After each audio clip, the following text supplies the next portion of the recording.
দয়াল নবী মক্কা ছেড়ে মদিনাতে যায়। হুজুর, কোনো মানুষ মারা গেলে আমাদের গ্রামে মহিলারা একত্র হয়ে মাহফিল করে, এটা কতটুকু সঠিক? আমাদের এখানে দেখেন মহিলাদের দুই প্রকার।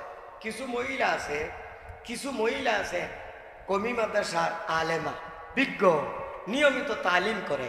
কি করে? এদেরকে ডাক্কা আনবা, এরা সহি শুদ্ধভাবে তালিম করবে। মৃত ব্যক্তি যা এদের পরিবারের বুঝাইবে, দিল তখন নরম থাকে, তখন কথা বললে অন্তরে গ্রহণ করে ফেলে। এদের দ্বারা করাইলে কোনো সমস্যা নাই।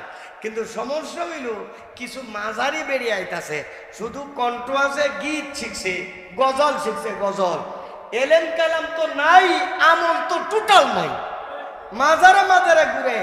এদেরকে দিয়া মৃত ব্যক্তির বাড়িতে মাহফিল করানো মানে আরো গজব নাজিল করাই গেল।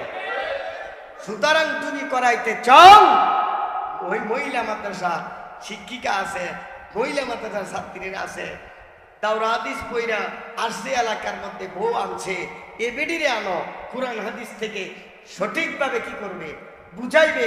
অথবা দাওয়াত তবলিগের সাথে যেমন ভাবে পুরুষের জন্য তবলিগ করা আবশ্যক, মহিলাদের জন্য সেম আবশ্যক। পুরুষের জন্য তবলিগ যেমন আবশ্যক, মহিলাদের জন্য সেম আবশ্যক। ফতোয়ার কিতাবে পরিষ্কার আছে, এক ফতোয়া আছে। সুতরাং এই দাওয়াতের কাজে যারা শ্রম দিচ্ছে মা বোনেরা, এরা দেখবে কোথাও মারা গেলে এরা যাবে গিয়া সুন্দরভাবে তালিম করে আসবে। তবলিগের তালিম যেভাবে জান্নাত জাহান্নামের আলোচনা করবে, ধৈর্য ধারণ, সবর জামিলের আলোচনা করবে, এটা জায়েজ, এর দ্বারা আল্লাহর রহমত নাজিল হবে। কিন্তু বেদাতি মাজারি যারা আছে, গীত গাত গাইয়া দুরুদ টুরুদ পইরা, বুঝেন না, দয়াল নবী মক্কা ছেড়ে মদিনাতে যায়। আরে বাইরে মমতাজের গানের মতোই হইতাছে। মমতাজ এই যে অবৈধ সরকার, অবৈধ সংসদ, অবৈধ মন্ত্রী, অবৈধ প্রধানমন্ত্রী, অবৈধ স্পিকার, ফলাফলটা কি? যে সবচেয়ে পবিত্র সম্মানিত মহান সংসদটাকে একটা নাটকের মঞ্চ বানায় ফেলছে। নাটকের সারা জীবন বেরিয়ে গান গাইছে, এখন কুরআন হাদিস না করায়া, কুরআন তেলাওয়াত না করায়া মমতাজারে দিয়া সংসদে কি বানাইছে? গান গাইছে, নাটকের মঞ্চ, নাট্য মঞ্চ বানাইছে। নাট্য মঞ্চ তো বানাইবে কেন? জবাব দিইতা তো নাই, আর বুড়ে তো বাস করছে না, অবৈধ।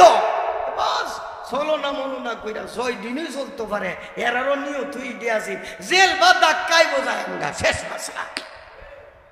হায় হায়, বলতে এই কথাগুলো কি আপনাদের জানা দরকার না? হেফাজতের ঘটনাটা দেখবেন, ভিডিওতে আছে কিভাবে যে মারছে। অথবা সর্বোচ্চ আসনে বৈশা সংসদে দাঁড়ায় রক্ত মাইকা শুয়ে রয়েছে, পুলিশ আইসা গেছে, মানে ধরছে। এই গজব বা মিথ্যা কথার কারণে এখন এর উপর গজব পড়ছে। অথচ কত মায়ের বুক খালি হয়ে গেছে হেফাজতের দিনে, হিসাব ছাড়া। মুখ খুললে বলতেও পারে না, যদি বলতো আমার ছেলে শহীদ হয়েছে, গোষ্ঠী তাবা বানাই দেবে। গোষ্ঠী এর জন্য ডরে বয়ে কইতেও পারছে না, সইতেও পারছে না। আল্লাহর মায়ের আজকানাও কালকা আইব, আইসিনি কন্যা। আরে জুড়ে বলেন আইসি কিনা?